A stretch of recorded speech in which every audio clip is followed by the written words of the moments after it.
It's a great day at SwissWatchExpo. I'm Tim, and today we're going to talk about one of the greatest race car drivers in history, Michael Schumacher, and their relationship with Omega.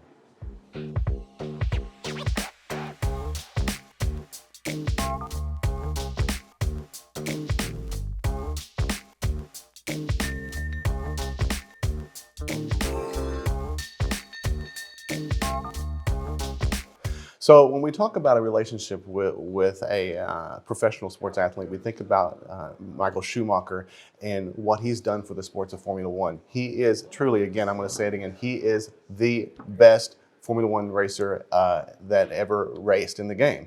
And to his record, he has over 90 wins and 7 world championships. And today we're going to look at a couple timepieces that really showcase his winning streaks and his ability to become part of an amazing partnership with another company. During his time, he had partnerships with other companies such as AP, with us, of course, with Omega, with Mercedes, with Bugatti Ferrari. And so the two watches we're going to talk about today, part of the Speedmaster series. Now, when you think about Speedmaster and you think about Omega, originally in 1957, 1958, it was made for race car drivers.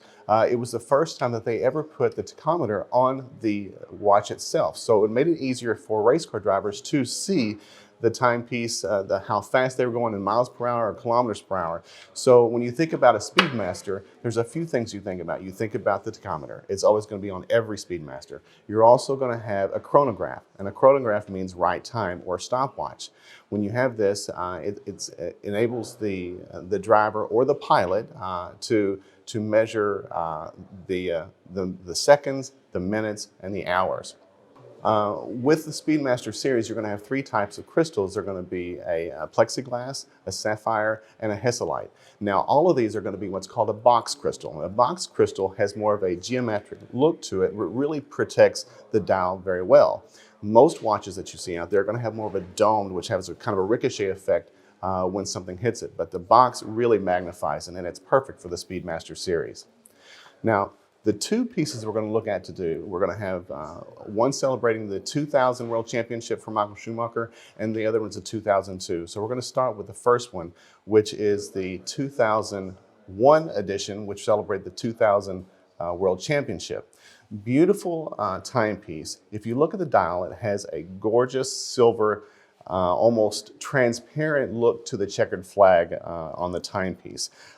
Really celebrating that win for Michael Schumacher. And you're going to see that the transparency of the dial really brings out part of the orange that you see going around the timepiece too. You're also going to see around the edge of the dial, you're going to see the hash marks that are broken down into fractions of a second.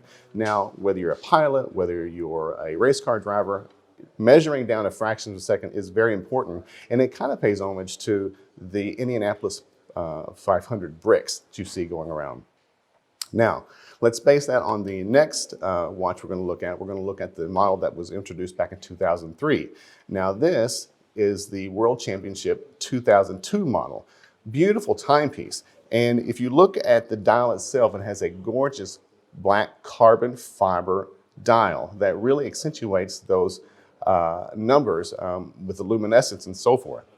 You can see on the 6 o'clock bottom, you'll see the black and white checkered flag representing the racing, of course.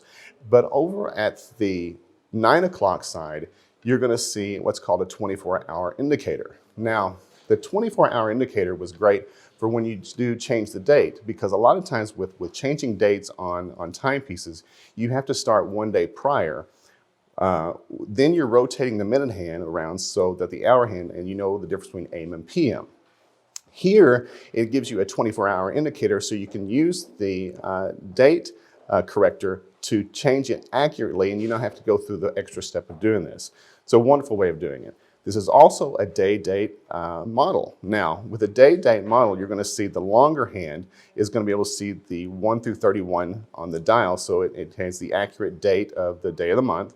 And up the top, you're going to have a 2-window display that's going to have the day and the month. So if we're looking at the timepiece, you look at the 12 o'clock sub-dial and you'll have the 2-day window. Now you have the day of the week, plus you're gonna have the month. Now, I want to look closely and you'll see the day of the week is set on Sunday. And I did that on purpose because that Sunday is red. Sunday is always race day. And also red represents Bugatti Ferrari's colors. So it's a really cool design effect they put on this timepiece. I love this limited edition piece.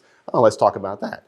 Both of these timepieces are going to be a limited edition. So if you turn both of these timepieces over, you're going to see the Michael Schumacher signature on the timepiece. Plus you're going to have either year 2000 for the silver timepiece, the 2000 World Championship, or 2002 for the carbon fiber. You'll also have the limited edition number. So if you'd like to add one of these pieces or both to your collection, contact us at SwissWatchExpo.com.